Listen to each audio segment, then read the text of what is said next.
জন তরুণ তরুণীকে পেয়েছি, আশা করি ওরা ভালোই করবে। আমার অভিজ্ঞতা থেকে আমি যদি বলি, আমি অনেকটাই একটা অধ্যবসায়ের দরকার আছে, একটা প্র্যাকটিসের দরকার। অনুশীলন ছাড়া আসলে কখনোই হার্ড ওয়ার্ক আর অনুশীলনের কোনো বিকল্প নেই। সেই সাথে প্রচুর লেখাপড়া করতে হবে, ছবি দেখতে হবে, আলোচনা করতে হবে, সেগুলোর তো অনেকটাই জায়গা আছে। আর বাকি পুরোটাই নিজের উপর, ওই বললাম যে নিজে নিজেই অনুশীলন চালিয়ে যেতে হবে। 6 জনই আমাদের সেরা, তার মধ্যে 3 জন সেরা, 3 মেয়ে এবং সেরা 3 ছেলে। এখন আমাদের মনের মতো হওয়াটা আসলে লক্ষ্য না, লক্ষ্য হচ্ছে যে তারা কি এই প্রতিযোগিতায় যারা অংশগ্রহণ করেছে তাদের মধ্য থেকে আমরা কি সবচেয়ে সম্ভাবনাময় তরুণ তরুণীদের বেছে নিতে পারছি কিনা, কারণ তারা ভবিষ্যতে এই ইন্ডাস্ট্রিতে কাজ করবে।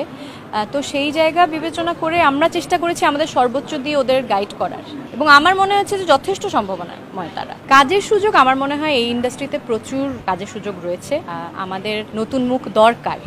একটা পর্যায়ের পরে দেখা যাচ্ছে যে আগে যেমন রিয়েলিটি শো থেকে অনেক নতুন মুখ আসতো, লাক্স চ্যানেল আই ছিল, একটা সময় ইউ গট দ্য লুক হতো, এখন সেগুলো নেই। রিসেন্ট পাস্টে আমাদের কোনো রিয়েলিটি শো হয়নি। তো আমার মনে হয় এই দীপ্ত স্টার হান্ট যথেষ্ট একটা ভালো কন্ট্রিবিউশন হবে দীপ্ত স্টার হান্টের। পক্ষপাতিত্ব করার আমাদের ক্ষেত্রে প্রশ্নই আসে না, কারণ আমরা তো এই জায়গাটায় একেবারে নতুন না, আমরা অনেক বছর ধরে এখানে কাজ করছি। আর যারা এখানে প্রতিযোগীরা আছে তাদের কাউকে আমরা চিনি না পার্সোনাল।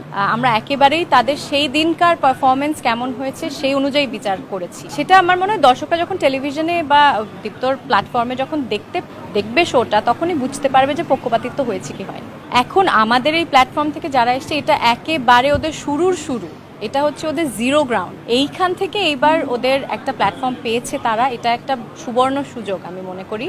এখন ওদেরকে অনেক অনেক কষ্ট করতে হবে, অনেক হার্ড ওয়ার্ক করতে হবে। কাজের তো জায়গাটা প্রচুর আছে, সম্ভাবনাও প্রচুর আছে, কিন্তু সেটা কি করে ওরা নিজেরা কাজে লাগাবে এটা ওদের উপরে ডিপেন্ড করে। এটা শুধু মিডিয়া না, এটা যে কোনো সেক্টরে। আমি এনজিও সেক্টরে কাজ করি, কর্পোরেট সেক্টরে, সব সেক্টরে নেটওয়ার্কিং একটা সেট অফ স্কিল, এটা থাকতে হয়। তো শুধু মেধা থাকলেই হয় না, নেটওয়ার্কিংটা করতে হয়, কারণ লোককে তো জানতে হবে যে এই মানুষটা মেধা। তো আমার মনে হয় না এটা খারাপ। একটা লম্বা পথ পাড়ি দেওয়ার যে উদ্যমটা, সেটা থাকতে হবে। হয়তো শুরুর দিকে অনেক কাজ আসে, অনেকে অনেক ওভারওয়েলমড হয়ে যায়, তারপর সেখান থেকে হয়তো মানে ট্র্যাক থেকে লাইনচ্যুত হয়ে যায়, কিন্তু সেটা আমার মনে হয় খুব বেছে কাজ, ভালো কাজ, অনুশীলন, কাদের সাথে কাজ করছে, সবকিছু মিলিয়েই তো পথটা তৈরি হয়।